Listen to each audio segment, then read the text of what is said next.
तर बलात्कार प्रकरणातील आरोप अशोक खरातांच्या एका व्हिडिओमध्ये पवारांच्या राष्ट्रवादीचे निलेश लंके दिसतात। यावरून अनेकांनी टीका केल्यानंतर लंकेंनी स्पष्टीकरण देत म्हटलंय की मी धार्मिक माणूस आहे, त्यामुळे अशा कार्यक्रमांना जात असतो। जेव्हा आम्ही तिथे गेलो होतो तेव्हा तो व्यक्ती अशा प्रवृत्तीचा आहे हे आम्हाला थोडीच माहिती आहे, असंही लंकेंनी म्हटलंय। हा व्हिडिओ 7 ते 8 वर्षांपूर्वीचा असल्याचं लंकेंनी म्हटलेलं आहे। निंदनीय घटना आहे। ह्या घटनेमध्ये जो कोणी दोषी असेल, ही जी घटना घडली ही घटना तर अतिशय निंदनीय घटना आहे। ह्या घटनेमध्ये जो कोणी दोषी असेल त्याच्यावर कारवाई झाली पाहिजे, ही माझी भूमिका आहे।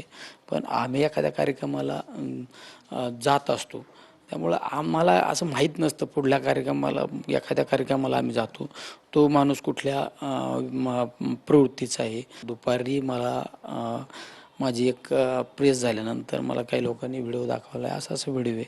मी आधी ते त्याच्यात दुर्लक्ष केलं, पण नंतर मला काहींचा फोन आला, त्यात तुम्ही पण दिसता। आता मी थोडं पाहिल्यानंतर माझ्या लक्षात आला, हा व्हिडिओ नक्की एक 7-8 वर्षापूर्वीचा व्हिडिओ असू शकतो। जळगावच्या सराफा बाजारामध्ये सोन्या आणि चांदीच्या दरामध्ये मोठी घसरण पाहायला मिळते। सोन्याच्या दरात आज दिवसभरामध्ये 3000 रुपयांची तर चांदीच्या दरामध्ये 9000 रुपयांची घसरण झाली। सोनं 1,58,105 रुपये प्रति तोळा तर चांदी 2,57,500 रुपये किलोवरती पोहोचलेली आहे। तर बायोमेट्रिक ई-केवायसी सर्वांसाठी अनिवार्य नाही। एलपीजी गॅस जोडणीसाठी बायोमेट्रिक आधार ऑथेंटिकेशन बाबत पसरलेल्या अफवांवरती केंद्र सरकारकडून स्पष्टीकरण देण्यात आलंय। ज्या ग्राहकांचं आधार ऑथेंटिकेशन अद्याप झालेलं नाही किंवा त्यांच्या माहितीमध्ये तफावत आहे त्यांनीच फक्त ई-केवायसी करणं आवश्यक आहे, तर ज्यांची ई-केवायसी आधीच पूर्ण झाली आहे त्यांना पुन्हा बायोमेट्रिक देण्याची गरज नाही। केंद्र सरकारकडून हे स्पष्टीकरण जे आहे ते देण्यात आलेलं आहे। तर सोलापूरमध्ये अन्न पुरवठा विभागाचं धाड सत्र सुरू आहे। घरगुती गॅस सिलेंडरचा वापर व्यवसायासाठी केल्यानं कारवाई होते। पावभाजी चायनीज सेंटरवरून तब्बल 41 टाक्या जप्त करण्यात आलेल्या आहेत। पार्क चौक, त्यानंतर सोलापूर, विजयपूर रोड, कंबर तलाव या भागातील चायनीज आणि पावभाजी सेंटरवरती धाडी ज्या आहेत त्या टाकण्यात आलेल्या आहेत। तर अखेर 24 तासांनंतर मुक्ताईनगरच्या कुरा काकोडा परिसरातील पेट्रोल पंपावर पेट्रोल आणि डिझेल उपलब्ध झालाय। पेट्रोल आणि डिझेल उपलब्ध झाल्यानं नागरिकांनी पंपावरती प्रचंड गर्दी केलेली आहे। मुक्ताईनगरच्या कुरा परिसरामध्ये गेल्या 24 तासापासून पेट्रोल मिळत नव्हतं, मात्र अचानक एसआर पेट्रोल पंपांनी पेट्रोल उपलब्ध केलेलं आहे 24 तासानंतर। त्यानंतर आपण पाहतोय की मुक्ताईनगरच्या कुरा परिसरामध्ये पेट्रोल घेण्यासाठी नागरिकांची प्रचंड गर्दी या ठिकाणी झालेली आहे। TV9 मराठीच्या माध्यमातून या ठिकाणी काल हे वृत्त दाखवण्यात आलेलं होतं। आज 24 तासानंतर एसआर पेट्रोल पंपाच्या माध्यमातून या ठिकाणी पेट्रोल उपलब्ध करण्याचा प्रयत्न या ठिकाणी करण्यात आलेला आहे।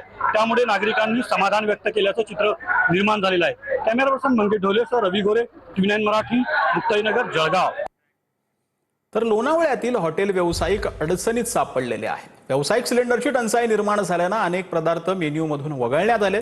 अनेक हॉटेल चालकांनी इलेक्ट्रिक आणि कोळशाच्या शेगड्या वापरण्यास सुरुवात केली। खूप फेमस आहे आपलं हॉटेल। त्यात मिसळ आणि थालीपीठ हे खायला लोक येतात आवर्जून। त्यातला आमचा मेनू मधला थालीपीठ हा पदार्थ आम्हाला बंद करावा लागलाय, कारण जी काही आमची शेगडी आहे ती गॅसवरची आहे आणि जो तवा आहे ती प्लेट ती खूप गॅस ओढते आणि गॅस नाहीये आणि कोळशावरती ते करणं तेवढं सोपं नाहीये, कारण का त्याला बाकीचे खूप त्रास आहेत, कारण ते काळं होणं, नंतर ते सगळं उडणं, त्यामुळं आम्ही थालीपीठ बंद केलेलं आहे।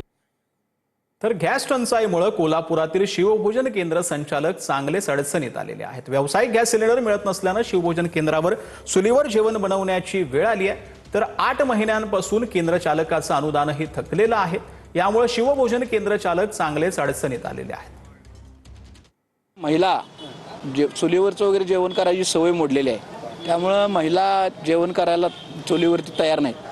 घरचे वगैरे लोक आमचे आहेत, सगळी राबतात आणि ती आम्ही करून घेतोय। चपाती तरी अजिबात चुलीवर करता येत नाही। चपातीपुरतं काहीतरी पुरून आम्ही गॅस चालू केलेला आहे आणि शिवभोजन चालू केले, त्यामुळे लोकांना वेळ होतोय। उन्हात ताटकळत लोक उभं राहतात। भोजन बंद करायचं कारण म्हणजे साहेब, गेले 9 ते 10 महिने झाले आम्हाला पैसे मिळालेले नाहीत। त्याच्या युद्धाचं कारण, त्या युद्धाच्या कारणमध्ये आम्हाला क्रमशः गॅस मिळाला। ते गॅस मिळत नसल्यामुळे आम्ही आज कोल्हापूरातल्या 4 ते 5 केंद्र चालकांनी मी शिवभोजन बंद केलेलं आहे साहेब. उपासमारची वेळ आली आहे. गोरगरीब अक्षरशः उन्हातनं तानातनं फिरायला आल्यात. तर पंतप्रधान नरेंद्र मोदी येत्या 23 मार्चला संध्याकाळी 8 वाजता TV 9च्या विशेष कॉन्क्लेव्हमध्ये जे आहेत ते उपस्थित राहणार आहेत.